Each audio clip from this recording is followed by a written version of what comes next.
significant happened yesterday at the Black Star Square or Independence Square, whatever you call it.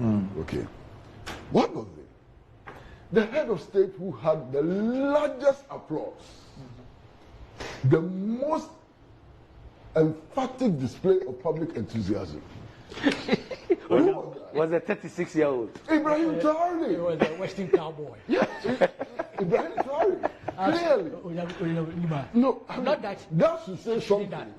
Oh, you understand? Kwasi, no, but that should say something. Something in fact, the Speaker of Parliament, the Speaker of Parliament, call him cowboy, call him whatever. The endorsement, the public endorsement, as far as you can. He had the loudest applause. The loudest applause, the loudest enthusiasm. Okay. We've seen it all before. I am very cynical and skeptical about these characters. Okay. We've seen it all before. Okay. We've seen more than. No problem, no problem. So, but for the moment yesterday, he was all the so-called democratically leaders and so on did not get the kind of endorsement that Ibrahim Traore got at Independence Square.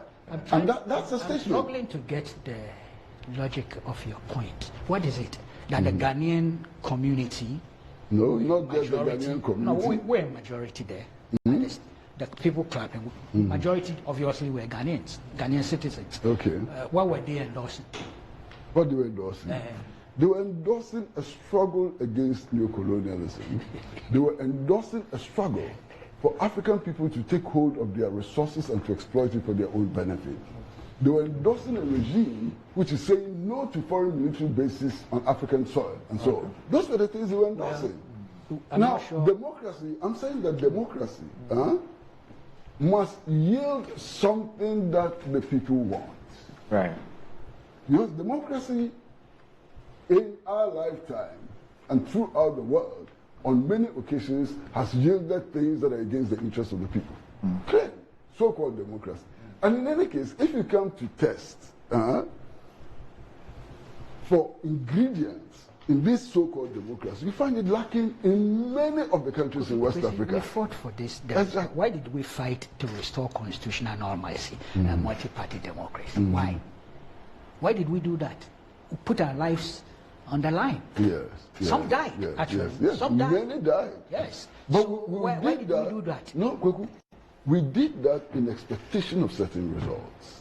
We did that believing that it will yield dividends to the population. I'm sure. Now, if 30 years later we do an examination and find that what we struggle for is not yielding the dividends we want, are we not entitled to change our minds? How do you do the change? Because I know you will I don't have a gun. I'm not a soldier. Did you see that? You know, yes. I cannot organize a coup d'etat and so on. I cannot. But I know you will not endorse or prescribe coup d'etat. Under certain circumstances, I will. In this constitutional look, for example. The only time I would endorse coup d'etat is the counter coup d'etat, as Nkrumah himself said. No, Kwaku, let me give you another example. If we go to the elections, and we elect a government of our choice, and the previous government refuses to hand over, that will be justification for a coup d'etat. When the avenues for legitimate expression of the people is closed, you open the floodgates for coup d'etat. This is a hypothesis I would not want to interrogate. Why? Because it wouldn't happen. And our history has vindicated that point. We've had about 8 or 9 transitions with all its challenges. And many of those transitions, that's why I made a point that even 2 election petitions came on board. We have found a way of deepening the democratic consolidation exercise. We should not contemplate, and because your scenario wouldn't happen, I tell you, no Ghanaian... We cannot have a Bukasa as head of state in Ghana. It's not going to happen. How do you come to that conclusion? That's why I said I will interrogate... We could have a Bukasa in Ghana anytime. Anytime? Anytime we could have a Bukasa. You are underestimating what our historical experience. I think you are... Look, we have created a critical mass of a commitment against military adventurism and for the upgrade again of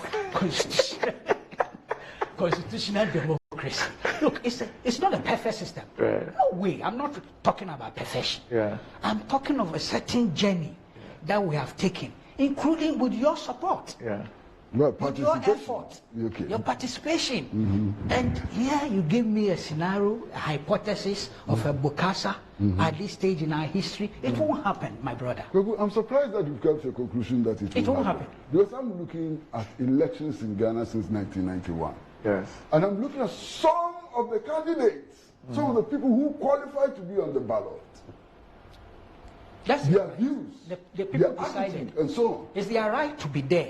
If they qualify in terms one day, some of those people are going to emerge as victorious in our election. If true, and you know that what I'm saying. If true, fair, and free means yes. The person is elected. After he's elected, he says, "Hey, to hell with your constitution." He can't do that. It has happened in history again. We are talking about history, Kwaku. Why? Adolf Hitler, was he not democratically elected?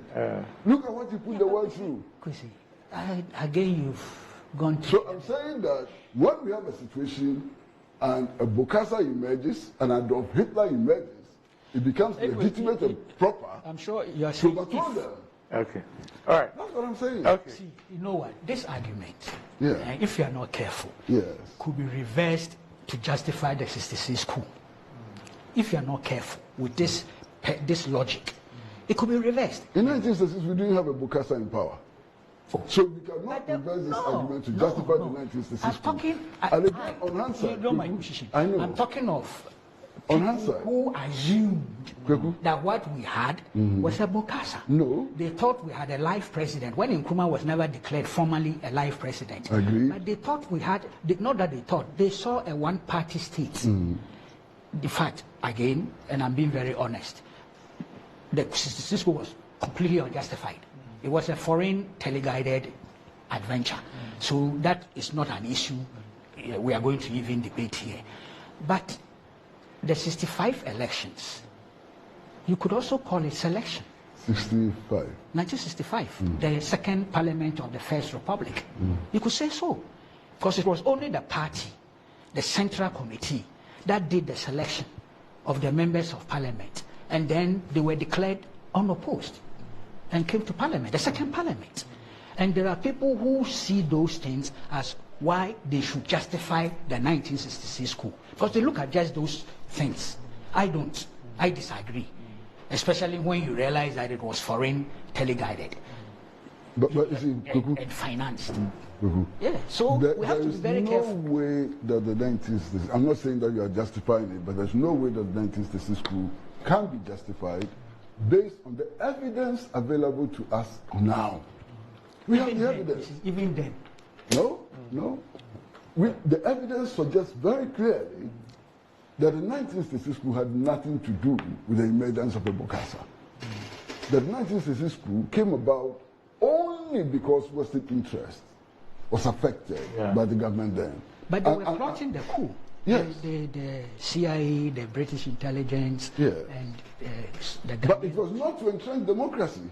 It was not to overthrow a dictatorship. It was to protect Western I'm interest. saying they will say so. They cannot today. They cannot, because we have, for example, and I'm sure you know that, you have read it, the cable which was dispatched to the British Foreign Office by the British ambassador in Ghana at the time, in 1961. I'm talking about, what was his name? Pardon? Is it Mahoney? No, not Mahoney, the British High Commissioner here. Oh, I just forgot the name. I think I know what you're talking about. Yeah. In which he said that Nkrumah had to be gotten rid of because he was making the African too politically conscious. That's all true. Clear. But I'm talking of those who were internal to the whole situation and who jubilated and celebrated the coup. Just listen to them. Snelling. Actually, the British High Commissioner then was Snelling. Yes. Snelling. Snelling sent that cable to the Foreign Office, justifying the overthrow. This is 1961, September 1961. Okay.